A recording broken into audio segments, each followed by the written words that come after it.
Gangster सङमा reel हालेर हैन slow motion video बनाएर अनि यस्तो गरेर फेरि यस्तो गरेर हैन अनि यसरी यहाँबाट यस्तो खुकुरी निकालेर न त ग्याङस्टर न त म ग्याङस्टर नाचिक्ने त कानले सुन।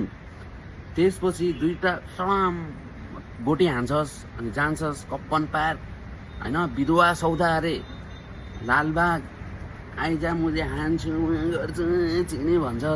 जान्छस् वहाँ पुलिसले भेटाएपछि लत्तम गाँडमा करी छाप बस्ने गरी डन्डा खान्छस्। त्यसपछि आउँछस् खोडमा जाक्किन्छस् हैन।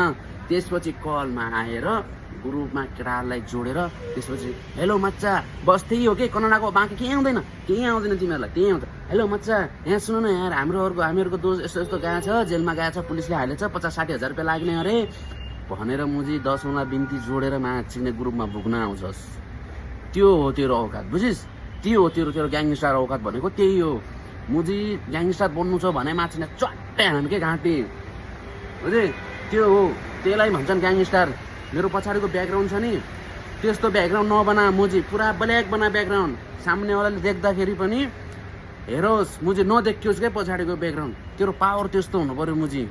जब सामने आउँदाखेरि नि हामी आफै देखिन्छ त्यो ब्याकग्राउन्ड पछाडिको छ नि त्यस्तो छल्याङ्ग आफै देखिन्छ। त्यही भएर भन्छु ब्याकग्राउन्ड कहिले पनि एकदम कडक बना मुजी।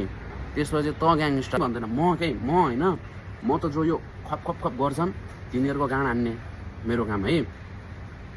कसैलाई नराम्रो गरेको छ उसको बारेमा भिडियो बनाउने उसले चड्डी र बरामा भिडियो बनाएर पोस्ट गरेर सोसियल मिडियामा उसको गाँड हान्ने त्यो काम मेरो हो कि। त्यो कामको लागि मलाई भन्के यो मुजी ग्याङ फ्याङ मलाई आउँदैन हेर भाइ हैन।